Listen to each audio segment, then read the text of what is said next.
Hello and welcome to the podcast from Diggers and Dreamers, the organisation that's been the face of communal living in Britain since the 1980s. Whatever kind of intentional community you're interested in, whether it's communes, co-ops, co-housing or anything else, Diggers and Dreamers is where you begin. And now, here's our podcast host, Kirsten Stevens-Wood. Claudia and Ian met at Braziers Park in the UK. Having both arrived with previous experience of living in community, they went on to set up and run the Communities Conference, which has now become a key gathering for communities and those interested in community living in Britain for the last few years. In the early 2025, they decided to go and explore community on the other side of the world, firstly in the United States, and then travelling south to South America. Ian and Claudia share their experiences of visiting first Twin Oaks, then an amazing off-grid experimental community, also in Virginia, before heading down to Mexico, where they meet up with a mobile theatre community, onto Colombia, where they encounter the El Juego community, and later to Happy Village, and then on to Ecuador and finally Peru.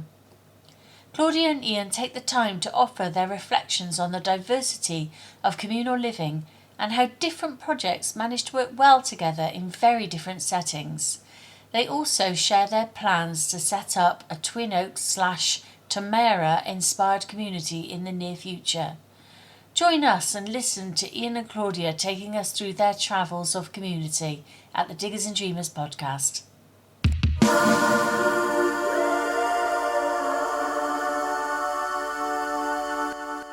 So, hello and welcome to Claudia and Ian. Welcome to the Diggers and Dreamers podcast. Glad to be here. Oh, great. Hi. Would you maybe start us off by doing some introductions? Tell us a little bit about yourselves and how you got involved in community. Yeah, so I guess speaking for myself, I got involved or interested in community 15 years or so ago, which is when I decided that on my holiday after my first year from university, I wanted to go and visit this community in the States, Twin Oaks. I think I read about it somewhere like online, or I don't know exactly where I heard, but I just thought like it'll be interesting. This sounds like a group of people that are living together in a different way. And I went and I did their 3-week visitor program. And I was like, this is really amazing. This is how I want to live my life now, basically. And since then, I've tried to do various kind of community related things. I tried to set up a housing co-op while I was a student, and then eventually, I moved to Braziers Park, something like 10 years after that. And that was the first time that I kind of lived in community long term.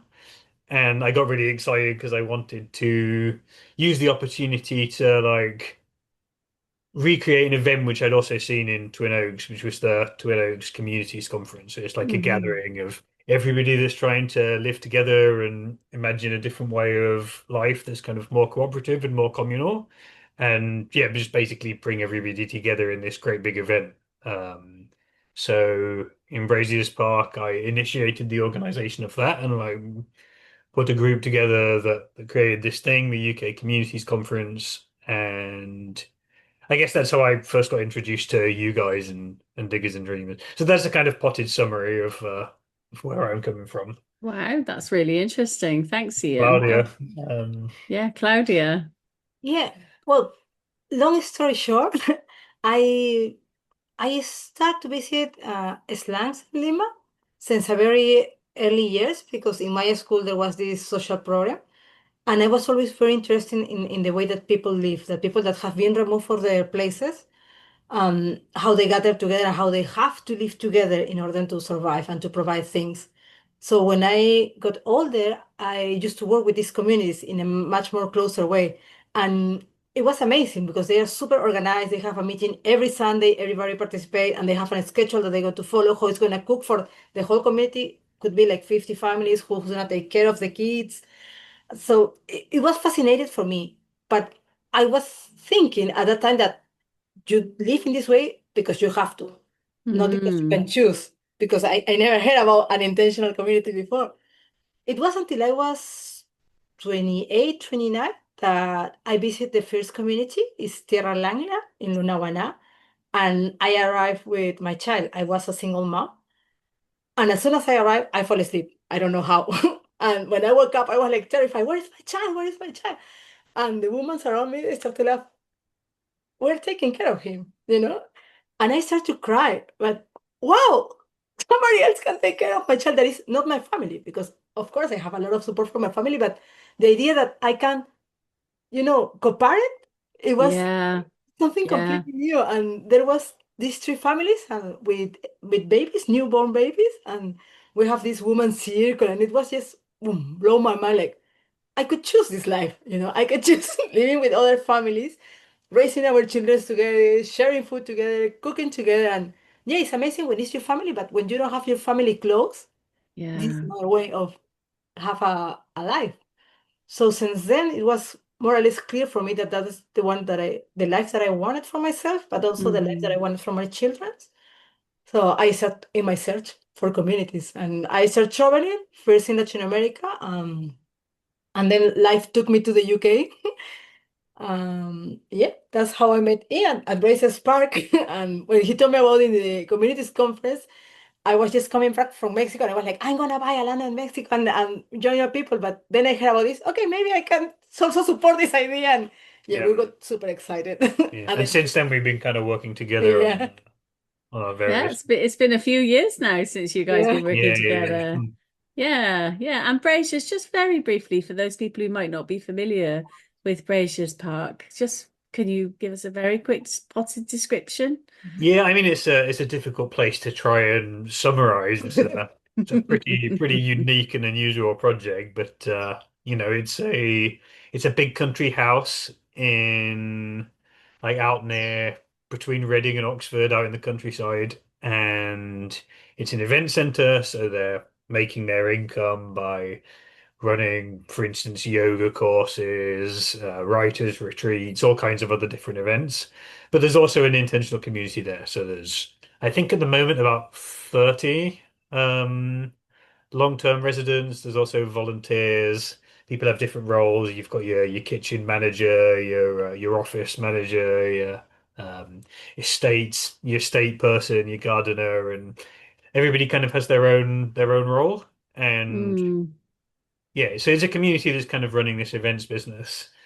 And when they were originally set up, it was based around trying to explore different ways of relating to each other to get insights into conflict and stuff like that. The guys that set it up, there was this psychiatrist, Norman Glaister, who'd experienced the First and the Second World War, and he was basically he'd arrived at a point where he basically felt like we need to learn to live in a different way because there's something about the way that we live that's giving rise to all of these conflicts. And then mm. also his partner, Dorothy Glaister, who came from a background in the Quakers and this sort of like contemplative, exploratory way of approaching questions, which I guess you still see today in the way Braziers does things. They have their sensory meeting where you get together, you don't try and take decisions, you just kind of contemplate issues and Yeah, I've heard about kind of this, the exploratory way, very which, interesting yeah. sensory meetings. Thank you. Yeah. That's a really good shortish description. And one of the reasons that we've invited you to come onto the Diggers and Dreamers podcast is because you've been on this incredible journey, going out, having a look to see what else is going on out there in the world. What triggered that? And maybe tell us a little bit about where you've been and what you've been doing. Sure. Wow. Yeah. Well, actually, everything started probably 4 years ago when Ian told me that he was at Twin Oaks visiting and he told me all about this community. And we have the idea that, yeah, we should go and visit it together to get inspiration, to see if things have changed. But we couldn't. We didn't manage for different reasons. In February this year, more or less, we decided that it was a time for us to actually, because we have also this idea to start a community that have the values that we want, because we couldn't find something that aligned exactly with what we wanted in the UK. Mm, When we make with this decision, we have this idea. Okay, let's start with everything begins for Ian 15 years ago in Twin Oaks. So let's meet up there. Let's find each other there, and from there start to coming down and invite people, share what we want to do, and hopefully somebody maybe wants even travel to us and arrive to Peru and yeah, and let the magic start. Wow. Yeah. So Twin Oaks was kind of like your first stopping off point. And Yeah. again, we will have listeners who don't know about Twin Oaks. Obviously, Digs and Dreamers is predominantly UK based, but they're in the US. Do you want to just give us a little bit of information about Twin Oaks as well? Sure. I mean, I guess some people will have heard your previous conversation with Kath, so I guess we'll Hmm. have got into that in a bit more length. But for me, yeah, it was the first community that I went to visit. Like I think I was 18, something like that. And what inspired me about them is they have a model basically where they're sharing all of their income. So like any money that's earned by any member of the community is automatically shared between everybody.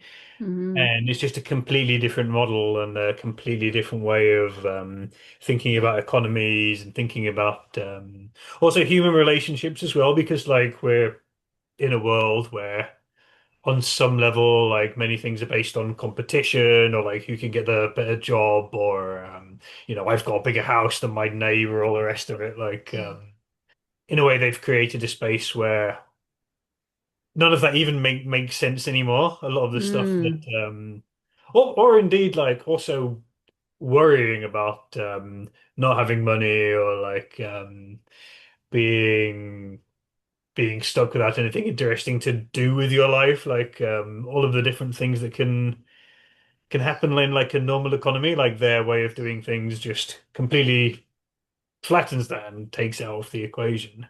And at the same time, people from very different backgrounds, like if they encounter each other like out on the street, they're going to be in potentially very different positions of power as well.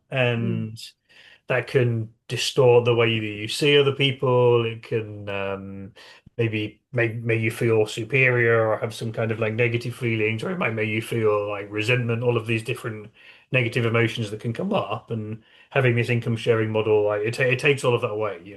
So I Wow. was So that was very, very inspired.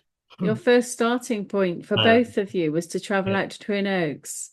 yeah. Yeah, and the good thing is that we were there for the visitor period, and Twin Oaks is one of the communities that put a lot of effort to actually explain how do they live and why they do how they do things. So we have, I think, more than 10 Oreos, that's the way they call it, which is orientation meetings.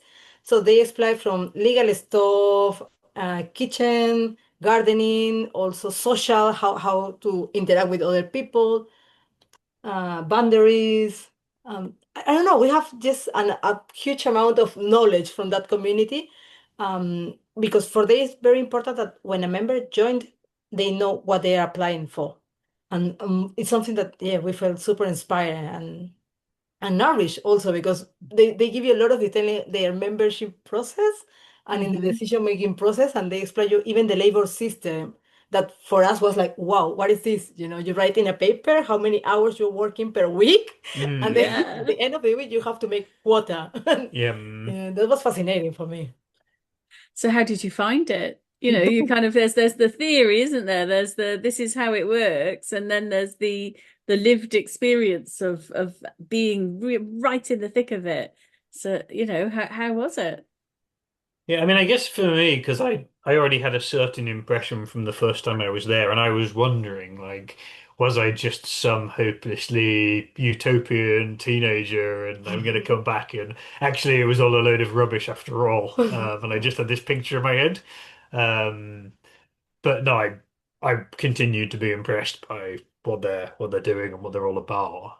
One of the things that I liked, yeah, and continue to like about Twin Oaks is that in like other points in my life when I've had more conventional jobs, you're doing the same thing with the same people like every day. We have Mm. this like specialization of labor, and in Twin Oaks, like I really like the fact that one day maybe you're helping in the garden, one day you're maybe in the tofu. tofu workshop. I don't know what they call it. The place where they make the tofu. One day you might be working in the seeds business, and it's just like a more diverse kind of life and a more interesting way of spending your time than having to squash yourself into this box.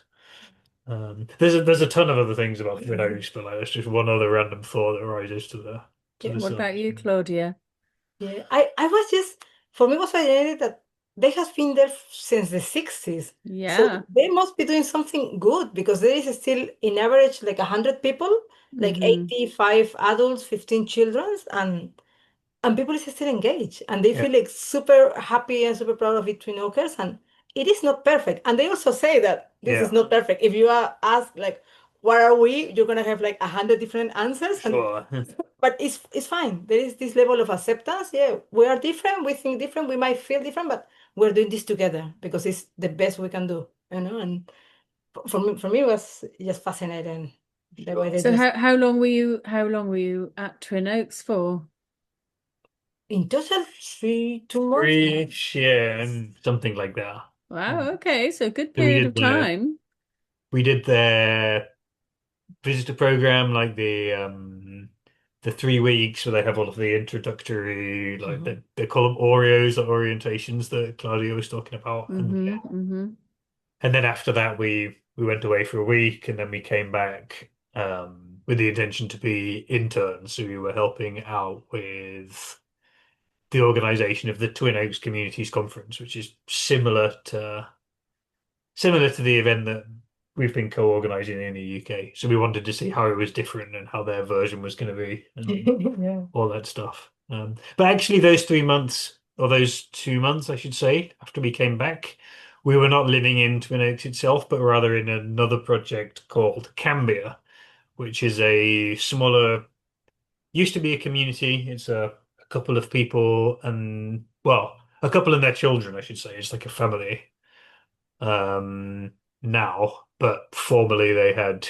yeah, much bigger group of people. So we were staying there, and then we were going into Twin Oaks every day to go on with our stuff. To Oh, okay. Because I always imagine it to have much firmer boundaries than that. Kind of you're either in, or not in, as it were. In my mind's eye, you're sort of, everybody is in with bicycles and, no cars, and then there's this kind of boundary. But it sounds like it's more permeable than that. It yeah. is. I mean, it's true in the sense that if you're a member, you're a member, and if you're not a member, then you're not. But they also have Mm, a yeah, pretty broad community of associated people, and But they are also quite flexible in the sense yeah, that they want to encourage people to live in this way. So to the point that they have this visitors program that is 3 weeks in a row, but they know yeah, some people cannot get 3 weeks in a row of holidays, so they give you the opportunity to go 1 week, after 3 months, another week, I'm after back 3 months, another another week. time.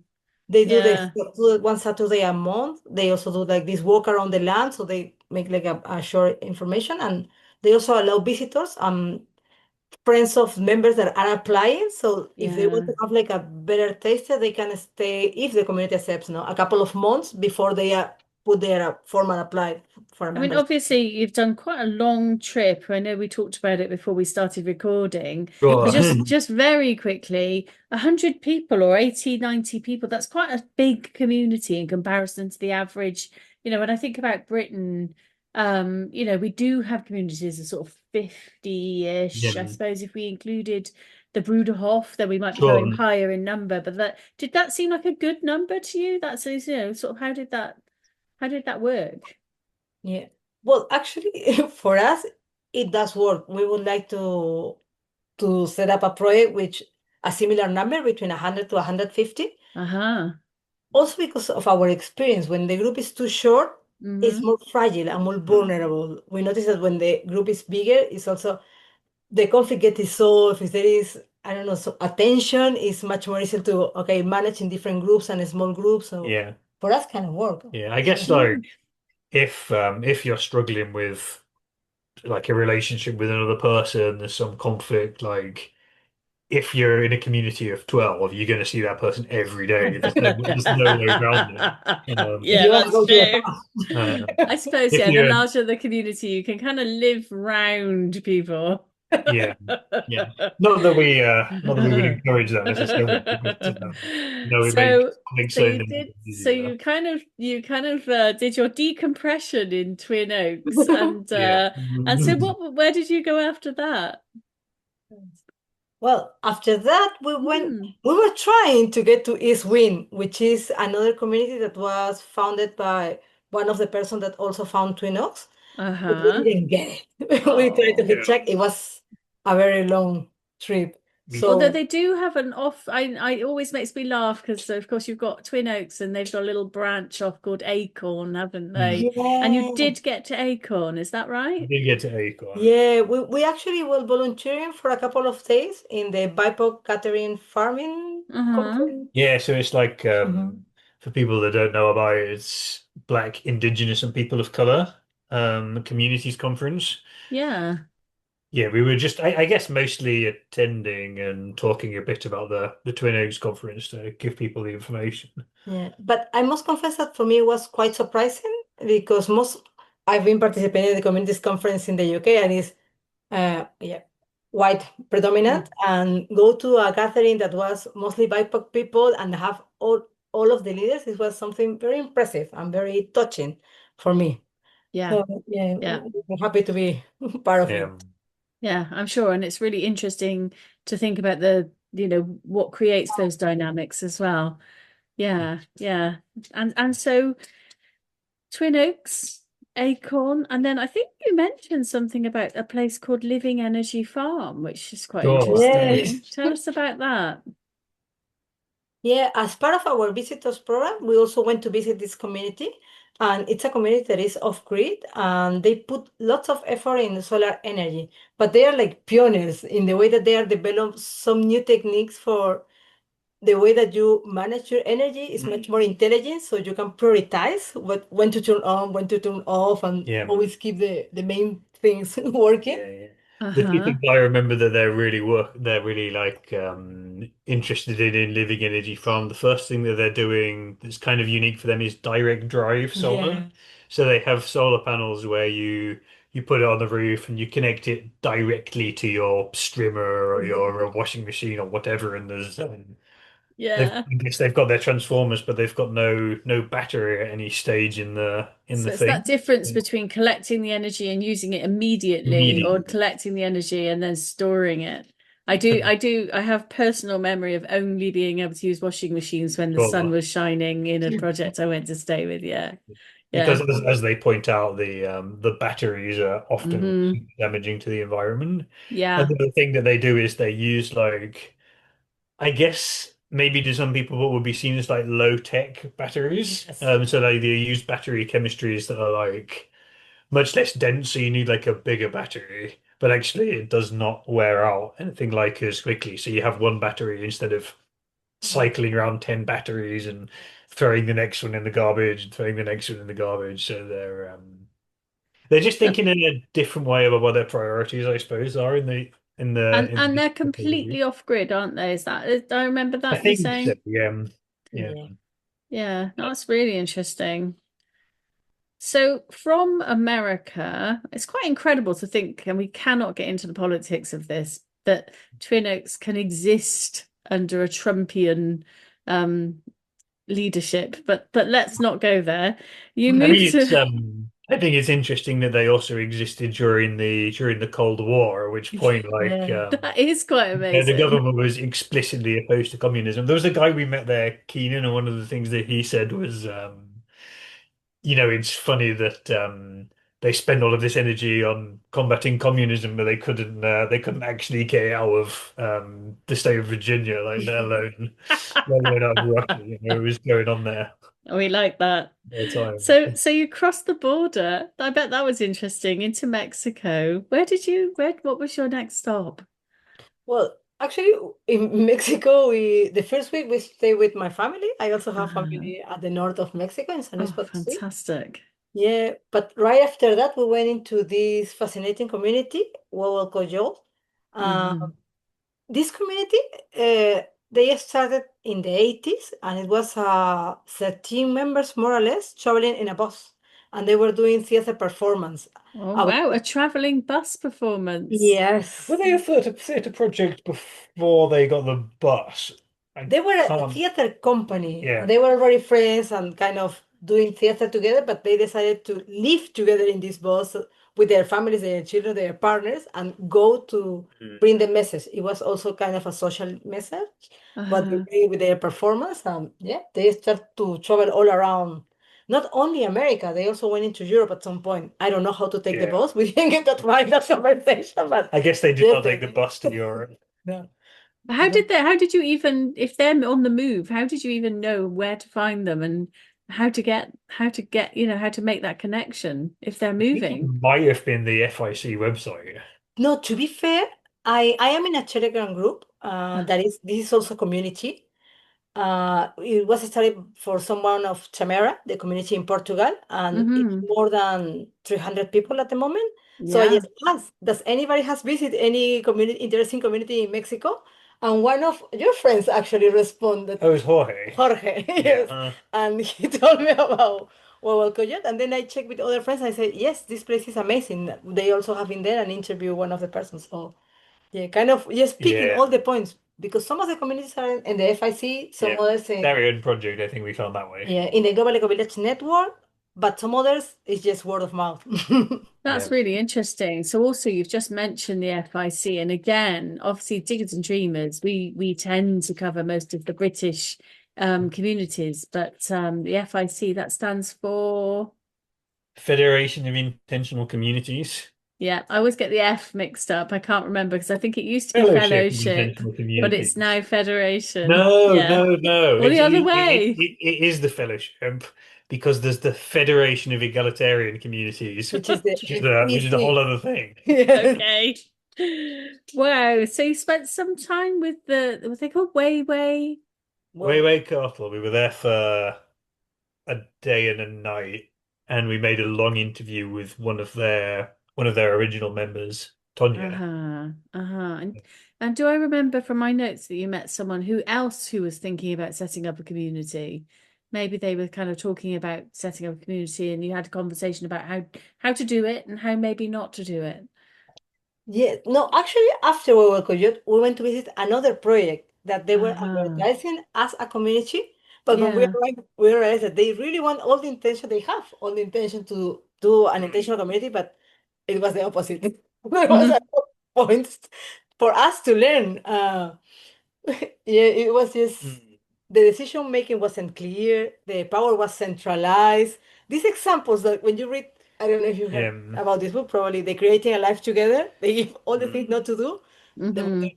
somehow, and Yeah. it was interesting also for us, like, aha, this Mm. can have these dynamics can interfere also in the people that is there. So Yeah. yeah. That sounds interesting. Yeah. Yeah. So from Mexico, you're kind of going south, Central America, Colombia. And tell me a little bit about something that you told me about something called Call of the Mountain.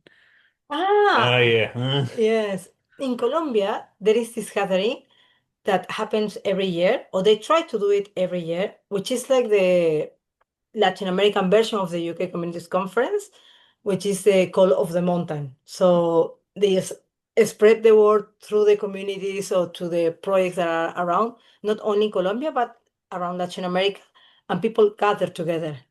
The beautiful thing about them is that they usually pick a community that is struggling at the moment and they go all together to help this community. For example, if a community has burned or have a disaster, they go 30, 50 people to help them to reconstruct it for a week. And at the end of the weekend, they have this gathering and they talk about what they have learned, what they have seen, what that they're doing, their projects, and the networking that they are doing.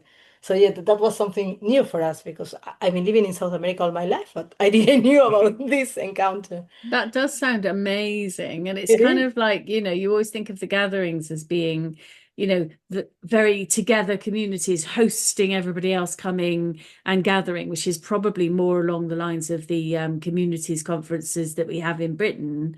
And yet Sure. with this particular one, it's a case of mutual aid, people coming along and kind of rebuilding communities and assisting the communities that have maybe run into trouble or had disasters, as you just Yeah. described, Claudia. That's really interesting. If I remember rightly, and I could be I could be wrong on this, didn't there used to exist an organization or a group along those lines in the UK? They were called rapid transformations. And from discussions we've had, it was a group of, I think, men and women who would turn up on a bus and they would spend their summer holiday from, like, they all lived in communities, but they would spend their Hmm. holidays going to other communities and doing stuff like fixing their roofs or rebuilding their barns. Or it was a project really, and exactly the sort of thing that you would love to see happening even more in Britain. Yeah, apparently they had an old London transport bus. Yeah. And yeah, because Digs and Dreams, we've been joking for years, but we're going to create something else when we're well, not that we're ever all going to retire because we're all different ages,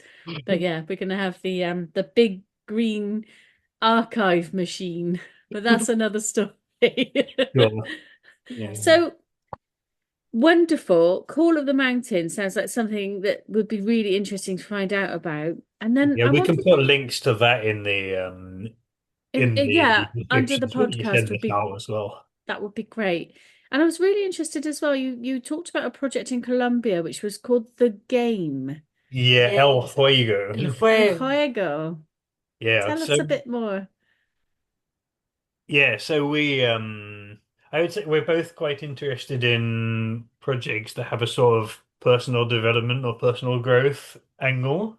Um, Maybe you call it almost a therapeutic-y type angle, depending on what vocabulary you want to use. But yeah, so for instance, we've spent a bit of time in Tamera as well and learned some of the techniques that they have there, which will be probably another podcast. But in El Juego they center entirely on personal work that's based on games. So, for instance, there is a game where one person is the camera, the other person holds them by the shoulders. They both have, well, the one that's the camera has their eyes closed, and you have to guide them around and then tap them on the head, and they open their eyes and they see whatever they see and close their eyes again. And in this way, you go around and you take 5 photographs. Um, and then at the end, you'll get together with the group and everybody else that's done the same exercise, and you'll talk about, like, for instance, issues of trusting the other person that come up during the game, like how it is to feel like someone else is maneuvering you around a space, or it might be to talk about what you experienced when you saw a particular image, like what that meant to you, and then you can get from a game that sounds potentially quite simple, if it's well facilitated, you can get quite deep into understanding kind of what makes the other people in the group tick and open topics that you wouldn't necessarily think you were going to be able to with something so simple. That's really interesting. It's interesting that you've just, and you were just talking a minute ago about a community that where their whole focus is around living off grid. And now you're Sure. visiting a completely different, but also successful and interesting community where the whole focus is on kind of personal development and growth and games. Was that something, how did you find that, Claudia? Well, it's el juego, but sorry, I just went into Spanish mode because we were talking about Colombia. I'm so sorry. Yeah, it was very mm, touching in some way because it was 2 weeks that was quite intensive. They were Mhm. telling us actually that we were the first group that they have in 2 weeks in intensive process. They usually do an internship that is 4 months, and at the end they have this camp. Oh, that's really interesting. So how was it for you, Claudia? Well, el juego for me was a different experience because I am quite used to do this therapeutic work, but the way they did it was very intense. They were mentioning also to us that it was the first time that they do this setup, that only for 2 weeks you arrive and you just go straight into the camp and straight to the games, because they usually have a 4 month period of internship, and at the end, after the people know each other, they do this camp. So we were kind of the guinea pigs, but it was very good. To be fair, I enjoyed the games, I enjoyed the opening. We were in a small group of 10 people, but it was very deep. The things that each of us shared and brought into the group for, the collective work together. So yeah, we both enjoy it. Wow, that's amazing. So after your trip to Colombia, am I right in thinking that you then made your way down to Ecuador? And have I missed anything? Aldea Feliz we could talk about. Yeah, there is two other communities that we Okay. we were very lucky to have an interview with kind of the founders or people that live in the communities. One is Aldea Feliz, which means happy village. There is also a small community, probably 20 families. Something like that, yeah. The the different thing about these communities, they are super organized. They have put a lot of effort in working in the policies and in the way you should work in communities and how to make a decision making process, and they have everything written down. Yeah. So for us that was fascinating. It's a nice vibe as well, Aldea Feliz. They're sort of like a housing co-op-ish type model, I think, Yes. but they're out in the countryside close to where are we close to? Bogota, to be the Bogota, close to capital. Bogota in the Oh, okay. but It's like out. interesting that you're saying that like you always think of this kind of spectrum where super organized, or at least in my mind, is always quite close to this kind of, like maybe too organized, too many rules and Mm. too buttoned up. But what it actually sounds like is actually being organized makes things life better or easier or somehow more I don't know if the rules are clear, then people know where they are, perhaps. I don't know. I'm interested in what you think. I think it doesn't make it easier because it is not perfect. They still have their own problems. The person we were interviewed, they say that there are so many things that they could work on it Mm. still, but somehow Mm. they found that in this way it's working for them. So yeah, we actually we asked for the policies because we're collecting policies for the community that we're visiting, and they say that they were happy to share it, but they prefer if we can take like a small course so they can explain us how to use these policies and why they have made these decisions. So yeah, that was also an I think interesting point.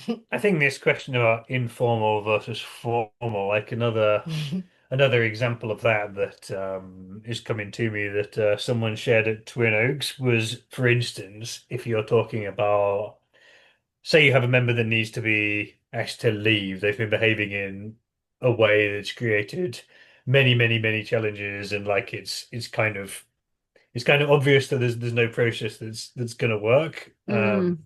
and that they're no longer a fit for the community. You can have an informal way of doing that, but kind of all that amounts to is putting social pressure on the person, making life unpleasant for them. It's generally not a nice way to go about it. Or you can have a process where, it has to be proposed by more than such and such a number of people, and then you have to take a vote or decide by consensus or whatever it may be. And I think in a way it's an example of where having process makes it kind of kinder to everybody in a way, than having to just kind of, yeah, potentially be nasty to people or. It also potentially depersonalizes it, I guess, because if the policy exists before the problem, then that whole thing of like we're now Yeah. in the process where if 8 people come forward and vote X, Y, and Z, then Mm. that's our process. That's just how we do it. That's not Yeah. about you. It's about kind of that's what we do when we get into this situation. That's an Yeah. interesting way of thinking about it. Yeah. I Hmm. think there's another whole kind of line around this around hierarchies and biases and things like that. So if you have a community that's completely informally organized, all of your like implicit assumptions about who should have influence and who's important and all of that will tend to come out in the way that you relate. Whereas if you decide to do it in a different way and organize it so it has another structure, maybe you're not going to get yourself completely free from all of those problems, but you've Mm. taken a step, that we're doing things this way because we chose it and not because we had this pattern or habit from long ago. Also, that linked me to because especially with these two communities, with Idea Feliz and Huehualcoyot from Mexico, they all have been running for more than 30 years, more or less. They both have worked with consensus and then with sociocracy. And they both have Diana Leaf Christian working with them, Yeah, guide them into how to learn to use consensus in the proper way for the community. So they were sharing all this journey for the community. Okay, now we're using consensus because we are this bunch of people, but when people change, okay, maybe we want to try sociocracy now. Or maybe, so they are also making all these changes to adapt what is needed for the community and what fits better for them at the that's time. interesting. And, you know, yeah. And actually, the fact that you're visiting all of these different communities is giving you a real opportunity to see how those different structures and decision-making processes are having real world impacts on the way in which people can live together. So from Happy Village and their super organization, am I right? You went to, is it Jumbala Bamba? Chambalabamba. Am I Yes. saying that right? Chambalabamba in Ecuador. Yes. How was that? Well, that is a community that actually is in a bit of a struggle at the moment because they have one leader that was quite charismatic, but the leader passed away a few years ago, or maybe just a year and a half. And since then, they have been a struggle. At the moment, there is only three people in the community. Um, Oh gosh. they are not sure what to do. It's a beautiful place. They have all the infrastructure, all the buildings are great. They even have a house for volunteers. They have all the spaces for run events or for they even have a leader in the school that at the moment is not working properly because they don't have enough people to run it. Some of the most like beautiful buildings I've seen in any community as To well. be fair, Oh yeah. wow. But you're saying that they started out with a charismatic leader. Yeah. I don't know if That's we know Yeah, that's what whether he was like, that charismatic, but it yeah, was a leader for sure. we don't really, neither of us met the guy. We don't Yes. really know what he was like, but we do know that it was largely his funding. I think like he was taking a lot of decisions and he was kind of holding the vision. I think that's Yeah. probably the most important part, that he was the guy that was holding the picture of how he thought it was supposed to be. But also what they mentioned in the interview is that when this community started, this person who founded it was like everybody can join. And we have no rules, we're anarchists, so anybody can live in the way they want. What works for you works, and if we don't like it, well, you just will be expelled naturally. Mm. So they lived like that for several years, and at some point it was a huge amount of Yeah, people, but then it was just natural selection. It was smaller and smaller and smaller, and after this person passed, it's yeah, now three people trying yeah, to decide what is going to be the next step for the yeah, community. yeah, It's quite surprising to see what was once a thriving, active community kind of they reach peaks and then they go into yeah. troughs. And actually, that's not unheard of in examples of British communities that Diggers and Yeah. Dreamers have documented in the past, where communities have Well, sort of fallen below that kind of critical mass, where there's not enough people to keep things going. Yeah. there was that when there was 100 years old and they burned their documents on the pitchfork. Can't remember what they're called. Oh my gosh, yes. The Whiteway colony. Yeah, that's the Mm. one. Yeah, still going, still Yeah, there, still doing it. And we went to their, I think it's their 125th anniversary. wow. Yeah, I know, it was amazing. And they reenacted the burning of the deeds on the fork, which was where, and again, they were a group of anarchists. Although they're not really anarchists anymore. They all live in Yeah. quite lovely houses and yeah, But they are abide. why we had to stop calling ourselves the UK's oldest secular intentional community in Braziers. That That's used to be our slogan. so you can't claim that title. Not Anymore. now. Although Braces is what, 55? No, No, 75 70. at Yeah. least. 75. 1950. Okay, yeah, no, that would make you much older. I say you're not that old. So you went from the community that you've just described, and I understand now are you currently in Peru? Yes. Yeah. Yeah, That's well, now amazing. in Peru probably a month and a half ago. Mm-hmm. We were in Peru. The first place that we went to visit is a permaculture center. It's Instituto Chaikuni. And we actually were learning with them how to do agroforestation.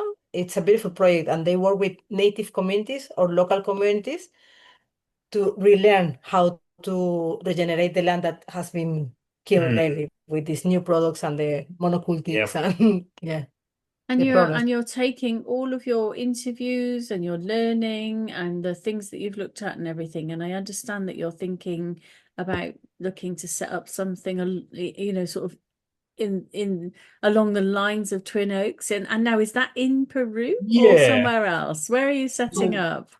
that's we think it's gonna be in Peru. And Mm-hmm. yeah, I would say our two biggest points of inspiration are Twin Oaks and Tamera in different ways. Mm-hmm. So Twin Oaks in the sense that we want to have this like fairly clear egalitarian structure with agreed policies of how things work, income sharing, labor system, all of the kinds of insights that we've got for how you can run an income sharing community and make it stable over a long period of time. And then some of the, I guess we haven't talked about Tamara on this podcast, but also the kind of personal growth, personal transformation work that we've learned from there and also from places like El Juego, and see if we can combine them into a single vision. Also taking inspiration from some of the other projects that we've visited in smaller ways, but they're the main two reference points. Yes, so the final land when we're gonna set up the community, we don't know where it's gonna be, but we would like to do the pilot here in Peru. We actually appoint to start more or less March, April next year. We're gonna make a call out at the beginning of next year, so probably in a few weeks, hopefully. And we're gonna invite people who want to join us and be part of this experiment. Hmm. Because the other thing that we have learned, visit several communities, that the most successful ones, the ones that have lived for more than 15 years at least, they started living together before they get the land. They have the Ah, time of co-living and Yeah. discover themselves and okay, what are we going to do? Who are we? The Yeah. vision and the decision-making Yeah. process before they actually get the land. True of Twin Oaks, true of El Juego, true Primera, of Tamara, Huevo Coyote. true of Huehueco Kyoto. And I ah. think Mora Mora in Australia. Yeah. Yeah. Yeah. I would So like to that's one of your key takeaways is yeah. that one of the that part of the key process of setting up a community is actually not to wait until you've got your community all set up, but to start actively living together in some way Yeah. before you've got your community up and running.